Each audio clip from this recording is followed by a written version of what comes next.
Blog Talk Radio. Oh, it's time to get real.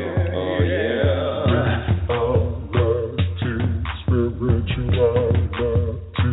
It's the new experience. Reality, spirituality. Yeah, keep your ears open for this one now. Spirituality. You got a question for RLN? Reality, spirituality. Yeah, it's time to get some answers, baby. Spirituality. Oh, now we get real.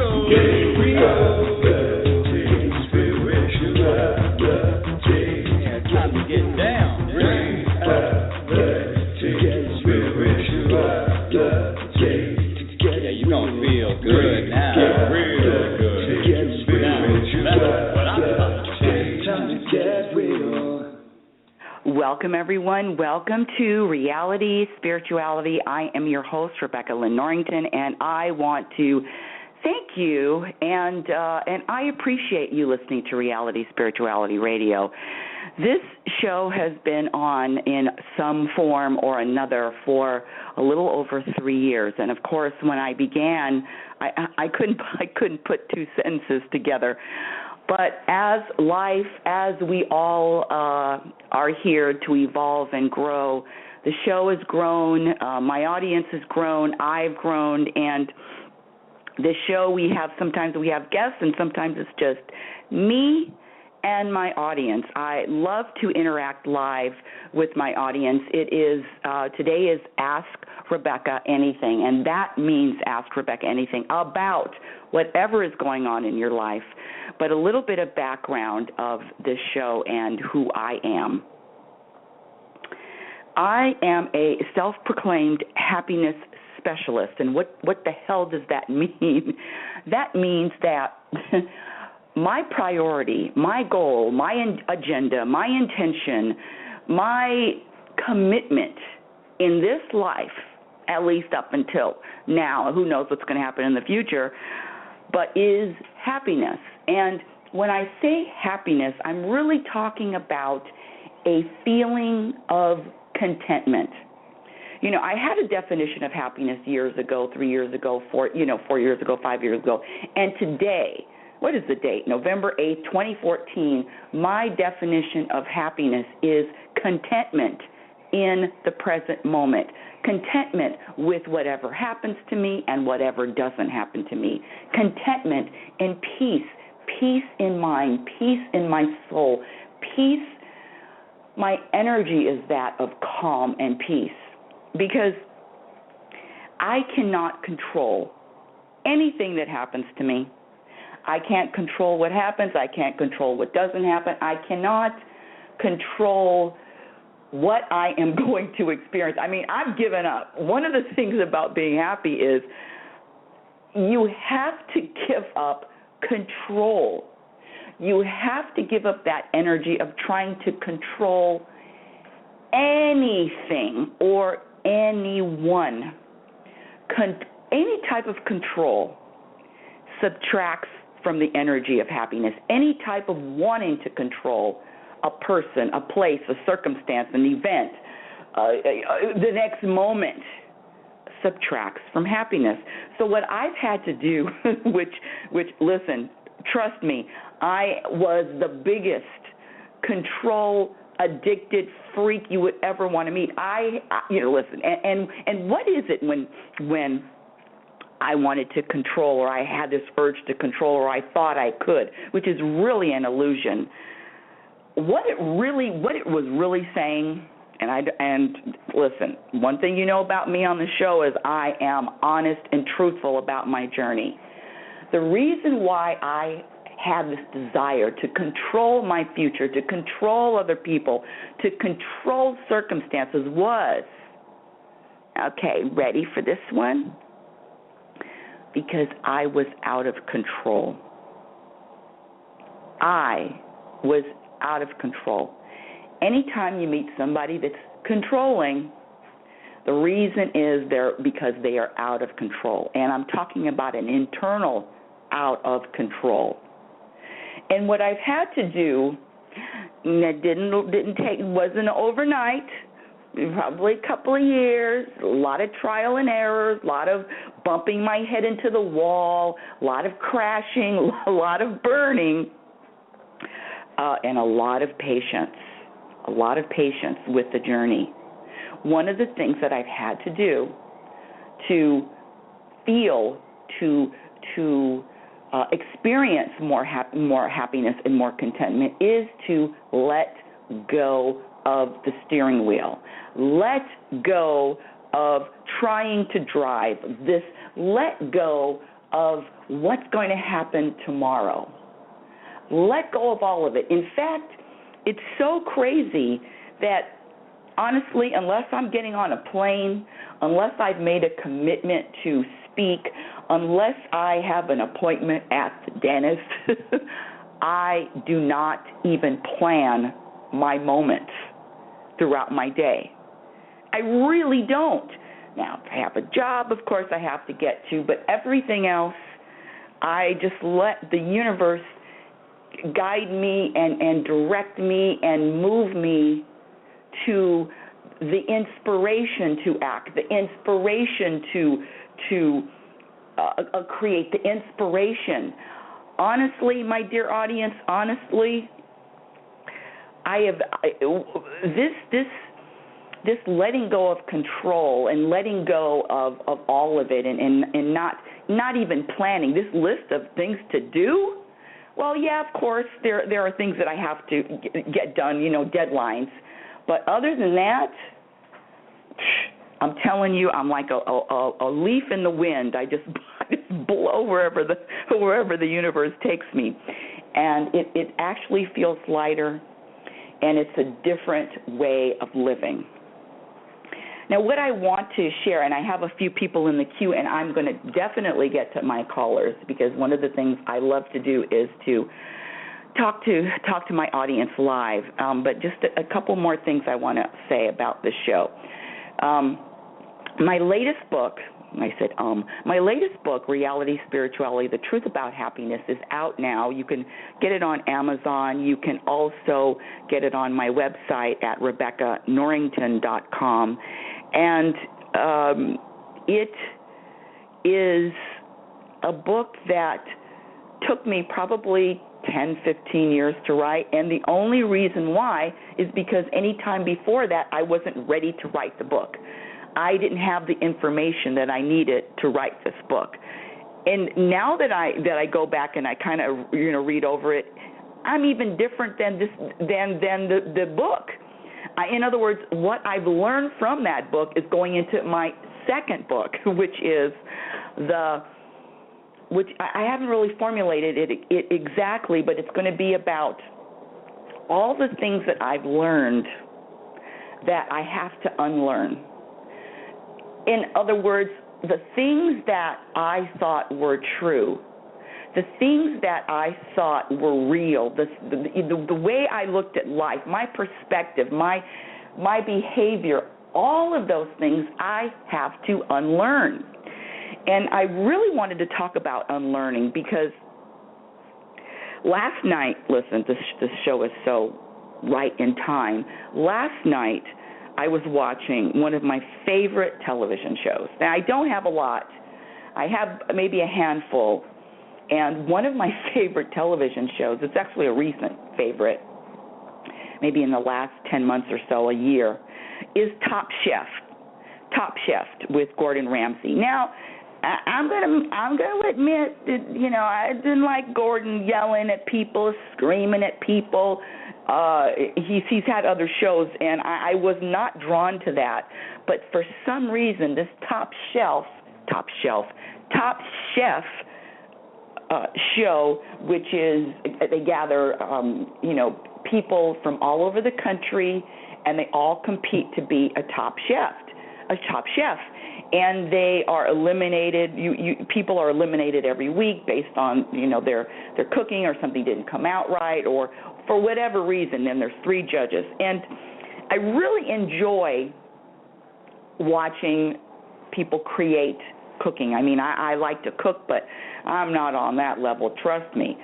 but I really enjoy watching people create and watching people go through this challenge and this competition. It's interesting to me. I have to say that I started watching Top Chef, and it was with all of adults. It was with grown people, people in their 20s, 30s, 40s. Maybe there's been some people older than that. And I've only been watching it a couple of seasons. And inevitably, in every single episode, the contestants are at each other's throat. They don't like the other person. They talk about someone else.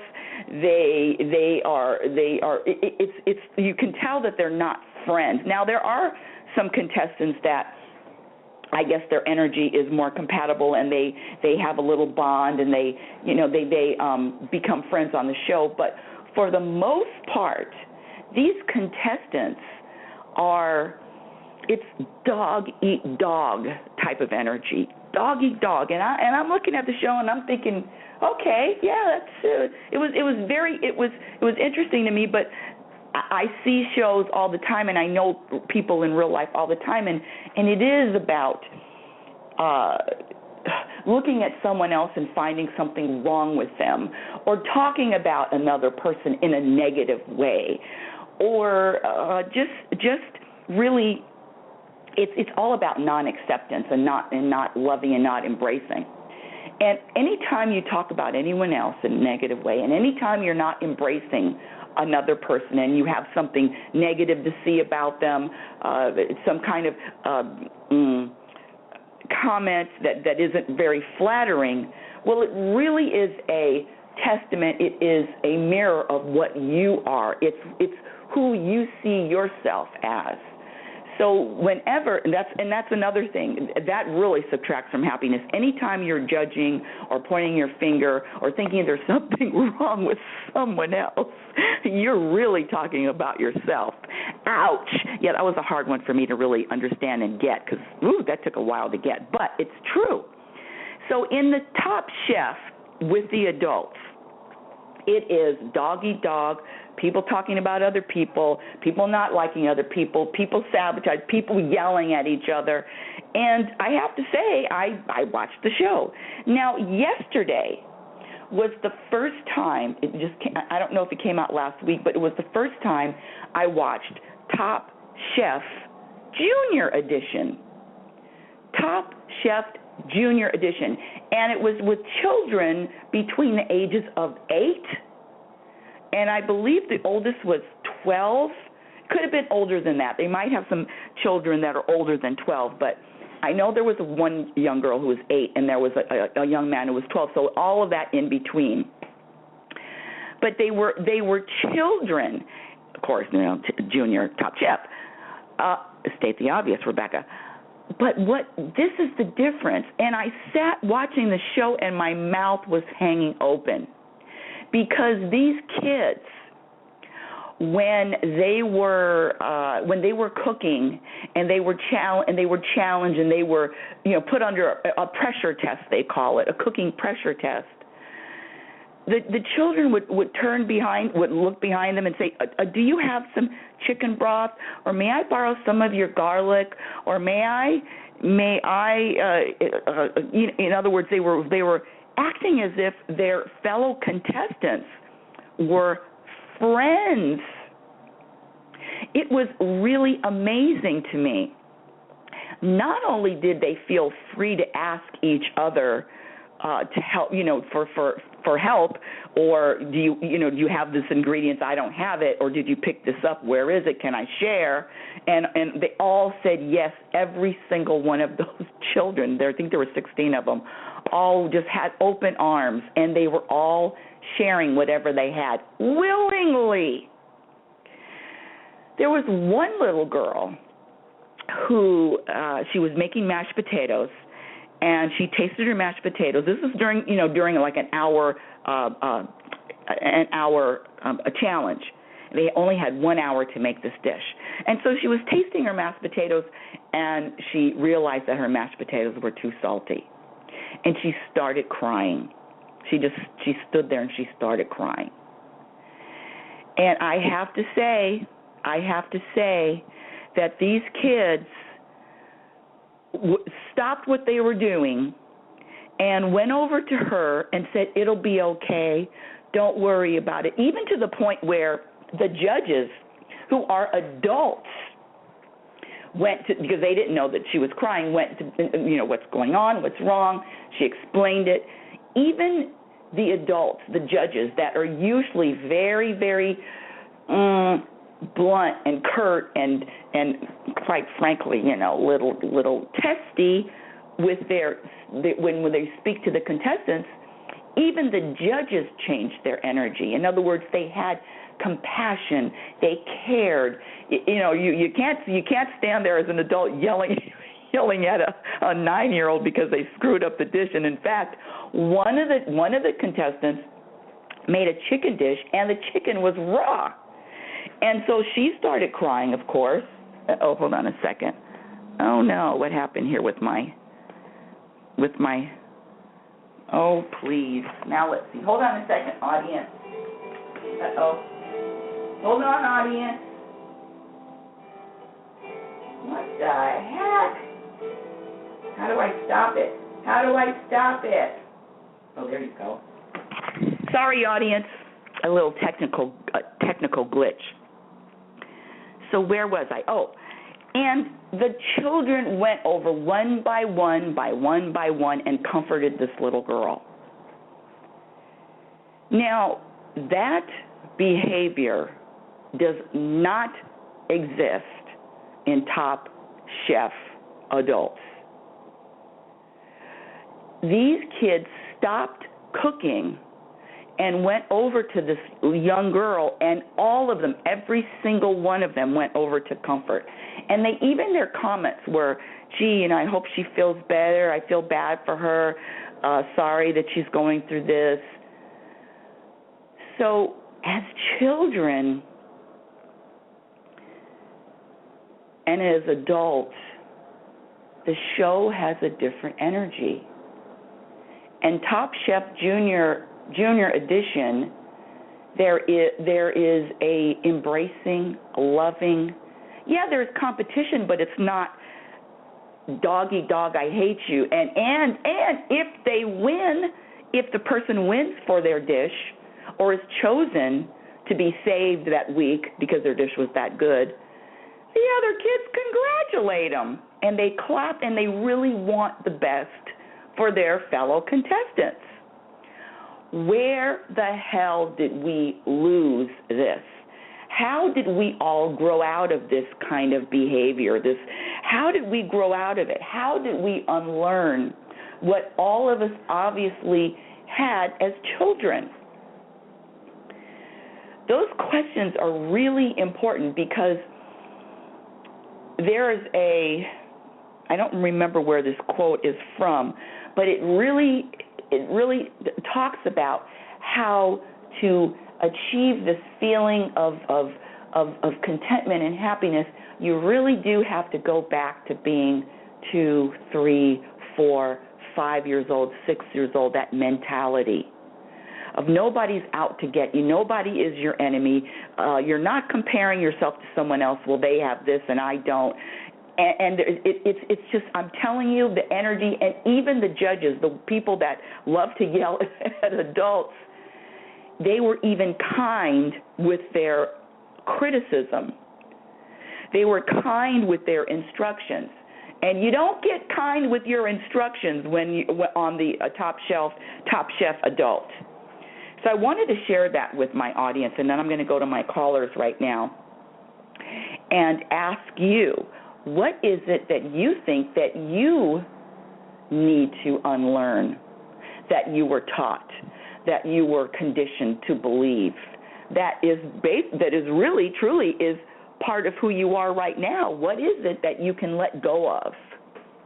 Good question, huh? I like it. All right, we're going to go to my first caller. I have a few callers, and this is area code 201. You are live on Reality Spirituality. What is your first name? Hi, Rebecca. This is Rose. Hi, Hi, Rose. Nice. Thank you for calling in. What's going on, sweetie? Well, I wanted to ask you a question. Is someone from my past trying to contact me? I received like 3 anonymous calls already, and I don't know if it's a telemarketer or who it is.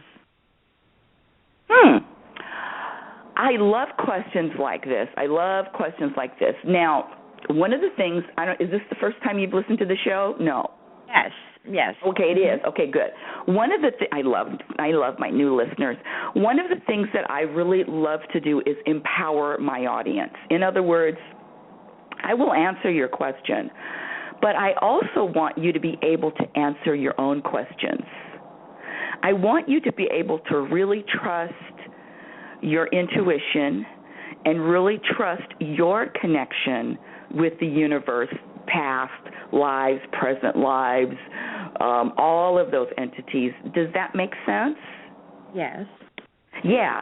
So let's talk about, just for a second, just play with me a little bit, my dear Rosie Rose. Just for a second, let's talk about how much do you trust your connection with the universe, with energy, with God, with whatever spirit, whatever you want to call it. How strong is your own intuition? I don't think it's that strong. I don't think that I'm very psychic or intuitive. I don't make bad decisions. I'm not perfect, but I don't feel that I'm too intuitive.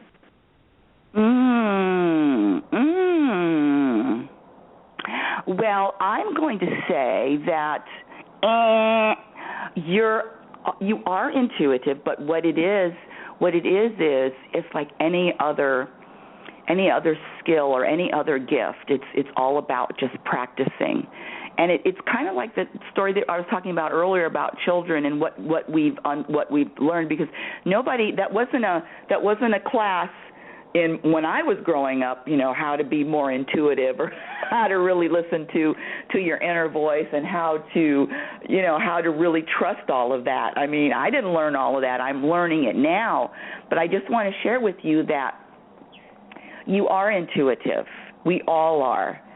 And I want you to start trusting that. I want you to start believing that. I just want you to start practicing it. What do you think? Does that sound like it feels good to you? Yeah.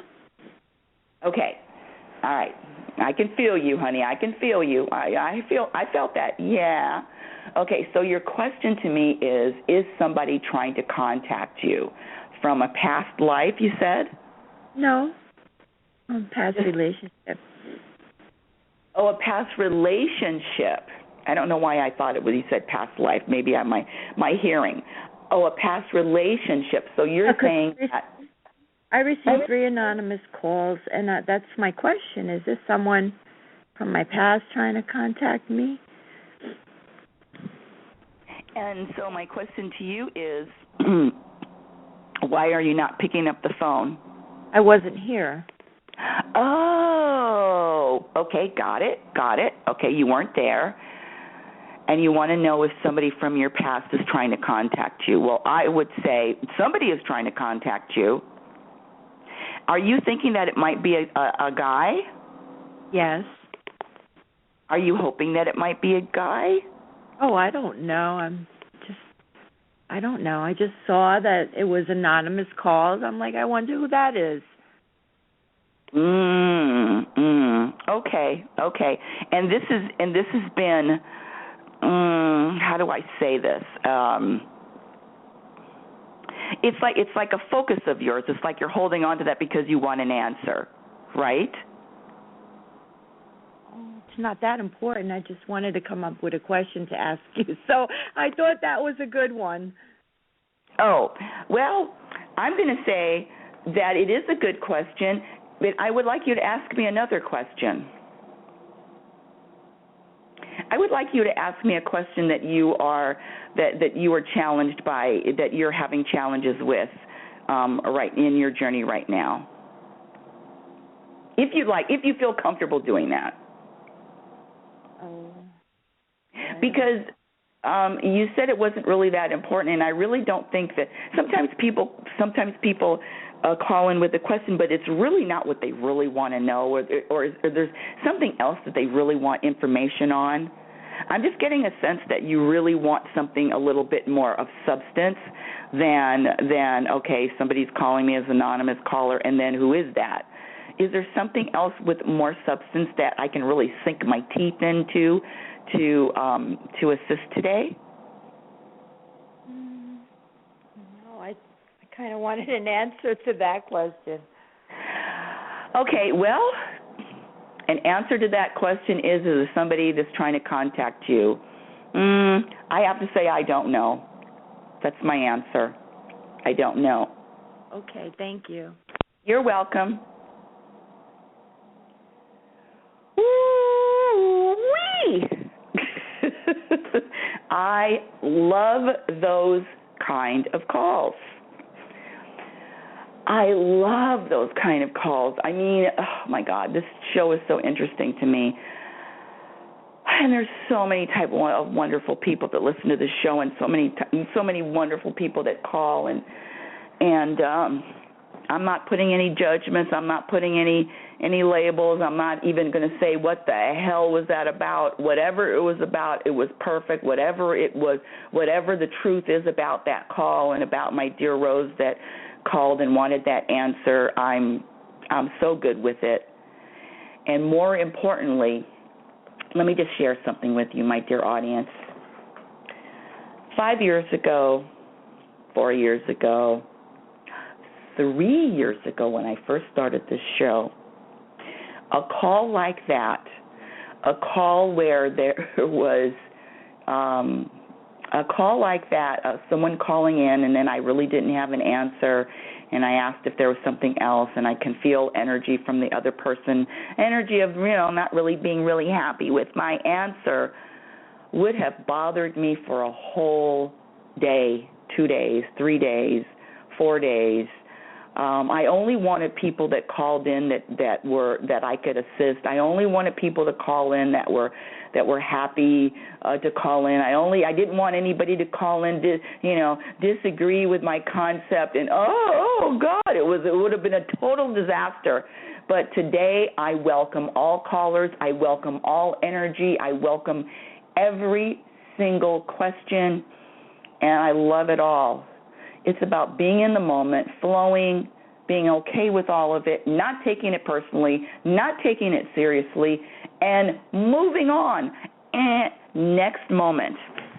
And I have some other people in the queue, but no one wants to really say hello. So let me do this. This is what I like to call a slow news day, a slow reality spirituality news day. What I really would like you to think about what I said earlier about unlearning, and kind of focusing on what you think that it was going on in your life that you might have to unlearn. Do you have to unlearn that? Do you have to unlearn that? Is unlearn a word? Do you have to unlearn that someone is responsible for your feelings? Someone else is responsible for your happiness. Someone else is to blame for your anger. Someone else is to blame for your dissatisfaction. Is it really someone else? The answer is all of your problems, all of your solutions, all of your answers can all be found in the mirror. Every single answer to every single problem is found in the mirror. I want to share one of my favorite concepts, and it's called the bitter pill of dissatisfaction.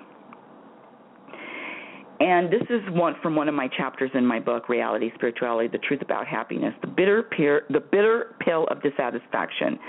And I want to say that the more you are in harmony with yourself, the more that you are in harmony and in contentment and in alignment with the universe and in peace and peace within yourself, the more you will be in harmony and at peace with the world.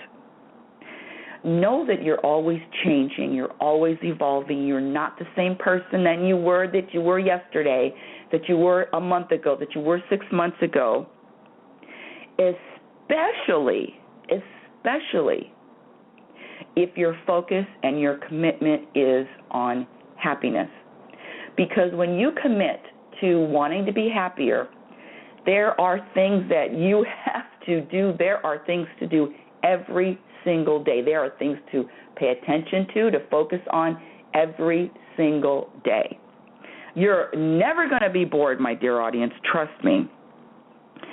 But what's going to happen is you're going to start shedding, you're going to start letting go of, you're going to start releasing a lot of old behavior, a lot of getting attached to what somebody says to you, being offended,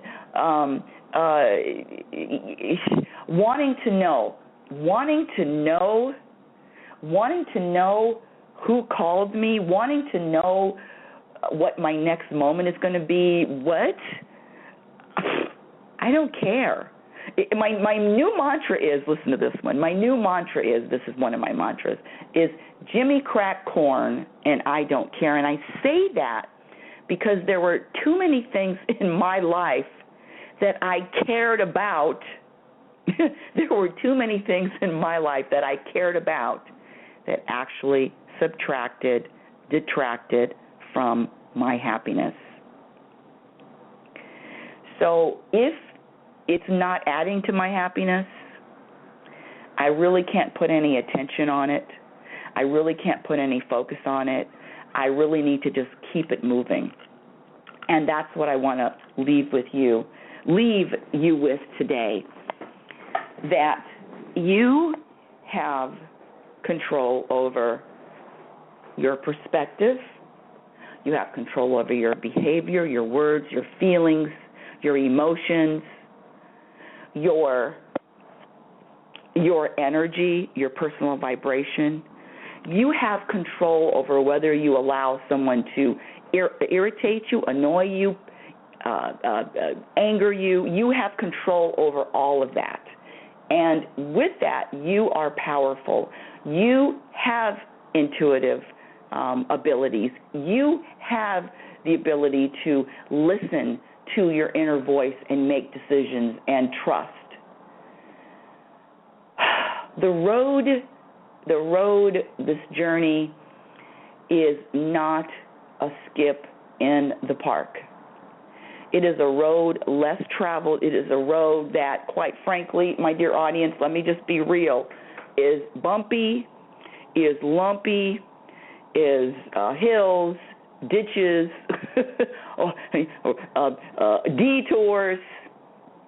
But when you make the commitment that happiness is your goal and happiness is your number one and contentment is your number one agenda until you breathe your last breath, you are going to start having a life that is going to feel like heaven, magic. And it's not because of what happens, and it's not because of what you do, what you accomplish, and it's not because of anything that you visualize that you want or desire. It's all because you're actually going back and you're starting at this, you're using this foundation of being connected and being who you truly are, which is this big ball of peace in the first place. You are contentment. That's who you are naturally. So it's really about going back to your roots of who you are and letting go of what you're not. Reality Spirituality is heard every Saturday and Sunday at 7 a.m. Pacific Standard Time. Tomorrow I have a guest. Her name is Genevieve Cohn. I am excited about that. She's got a story that is not only inspirational, but a story that is unique.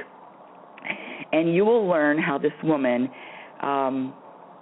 was gifted with multiple sclerosis and how that has changed her life, and how she has used that as a positive and a springboard for even greater things. This is what I'm talking about. This is what this show is about. Reality Spirituality, again, is heard every Saturday and Sunday, 7 a.m. Pacific Standard Time. You can go to my website at RebeccaNorrington.com. My Facebook page, Reality Spirituality. Go to Facebook and like Reality Spirituality Facebook page. And remember, until tomorrow, who you are. You are a physical extension of the universe. You are the universe. You're always evolving. You're always changing. Be patient and be kind. Be your own best friend. Remember, you cannot have a happy ending to an unhappy journey. Connect with me tomorrow. Follow me on Twitter at RL Norrington. That's RLNORRINGTON. My latest book, Reality Spirituality, The Truth About Happiness. You can find it on Amazon and on my website. Free shipping in the United States. I love you, audience, and I will speak to you tomorrow. Have a great Reality Spirituality Day. Yeah. Here goes the song. Here comes the song. Oh, it's time to get real. Oh, yeah.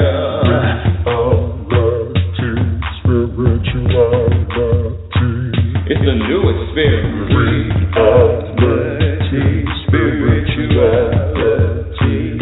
Yeah, keep your ears open for this one, man.